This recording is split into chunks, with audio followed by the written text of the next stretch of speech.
Hi friends, welcome to Sindhu's kitchen. ఈరోజు నేను పూరి ఎలా ప్రిపేర్ చేసుకోవాలో చూపిస్తాను. ఇది చాలా పఫీగా, అలానే సాఫ్ట్గా, ఇంకా క్రిస్పీగా కూడా ఉంటుంది. మనకి చాలామందికి పూరీలు పొంగుతాయి, కానీ తర్వాత మనకు ఆ పొంగు అనేది అలా ఉండదు, అలా పఫీగా ఉండదు. చూసారు కదా, నేను మీకు వీడియో చూపిస్తున్నాను. ఇక్కడ నేను చేసి అప్పటికే ఒక పావుగంట అవుతుంది, అయినా కూడా పొంగిన పూరి అలానే ఉంది. ఇది ఎలా చేసుకోవాలో చెప్తాను. Ingredients list. ఇది నా ఫేవరెట్ బ్రేక్ఫాస్ట్ రెసిపీ. ఫస్ట్ ఒక బౌల్ తీసుకుని ఆ బౌల్లో మనం ఎంతైతే పూరీ పిండి కలుపుకోవాలనుకుంటున్నామో అంతా తీసుకోవాలి. నేను ఒక కప్ తీసుకున్నాను. నేను చెప్పిన ప్రాసెస్ కనుక మీరు ఫాలో అయితే సేమ్ అలానే వస్తుంది పూరి.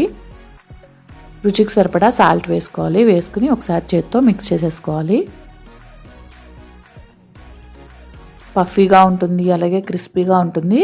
అలానే మీకు ముక్క ఇలా తీసి చూపించాను కదా పూరి, అలా మనకి చాలా స్మూత్గా సాఫ్ట్గా కూడా ఉంటుంది. సాగడం అలా ఏముండదు. చల్లారిపోయిన తర్వాత అది అప్పటికే పావుగంట అయింది. ఇలా ఆయిల్ వేసుకోవాలి. ఇలా ఆయిల్ వేసుకోవడం వల్ల మనకి పూరి పొంగింది అలానే ఉంటుంది చాలాసేపు. అలానే మనకి పూరి సాగదు కూడా. మీకు వీడియోలో చూపించాను కదా, అలానే మనకి ముక్క జస్ట్ చేత్తో ఇలా అంటే వచ్చేస్తుంది. ఇలా ఆయిల్ కలిసేలా మొత్తం కలుపుకున్న తర్వాత కొద్ది కొద్దిగా వాటర్ వేసుకుంటూ దీన్ని మిక్స్ చేసేసుకోవాలి. దీన్ని మరీ సాఫ్ట్గా చపాతీకి రోటీకి కలిపినట్టు కలపకూడదు. స్మూత్గా ఉండాలి, కానీ అలానే టైట్గా కూడా ఉండాలి. అప్పుడే మనకి పూరి బాగా వస్తుంది. నేను చూపించినట్టు కలపండి, అప్పుడు మీకు పర్ఫెక్ట్గా వచ్చేస్తుంది పూరి. వాటర్ ఇలా వేసుకుంటూ కదుపుకోవాలి. చూసారు కదా ఎలా చేశానో. ఇది స్మూత్గా ఉంది, అలానే చాలా టైట్గా కూడా ఉంది పిండి. ఇప్పుడు దీన్ని మూత పెట్టేసుకుని ఒక 15 నిమిషాల పాటు పక్కన పెట్టేసుకోవాలి. ఇప్పుడు మళ్ళీ ఒకసారి దీన్ని శుభ్రంగా మిక్స్ చేసుకోవాలి. చూసారు కదా ఎంత స్మూత్గా ఉందో. అలానే రోటీకి కలుపుతాం కదా, అలా అని పల్చగా కూడా లేదు. సేమ్ ఇదే కన్సిస్టెన్సీలో మిక్స్ చేసుకోండి, అప్పుడు మనకి పర్ఫెక్ట్గా వచ్చేస్తుంది పూరి. ఇప్పుడు చిన్న చిన్న బాల్స్ ఒకటే సైజులో తీసుకుని వాటిని ఇలా రోల్ చేసుకుంటూ సాఫ్ట్గా చేసేసుకోవాలి. చేసుకుని మొత్తం అన్నీ కూడా పక్కన పెట్టేసుకుందాం. మనకి ఏ సైజు కావాలితే ఆ సైజు చేసుకోవచ్చు. నేను చిన్న పూరీలు చేస్తున్నాను. ఇలా అన్నీ చేసేసాను. ఇప్పుడు చపాతీ పీట అలానే కర్ర ఉంటాయి కదా, వాటితో చేసుకున్నా, లేదు అనుకుంటే మీరు ప్లేట్ మీద దేని మీదైనా చేసుకోవచ్చు. ఇప్పుడు ఇది చేసేటప్పుడు కూడా ఆయిల్ యూజ్ చేసుకోవాలి. ఆయిల్ యూజ్ చేస్తే చెప్పాను కదా మనకి క్రిస్పీగా వస్తుంది, అలానే పొంగిన పూరి కూడా మనకి పొంగినట్టు ఉంటుంది.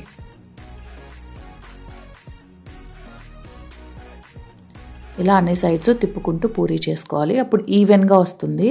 ఒక సైడే నొక్కేస్తే కనుక మనకి ఈవెన్గా ఉండదు. చూసారు కదా, మరీ లావుగా ఉండకూడదు, అలానే మరీ సన్నగా కూడా ఉండకూడదు.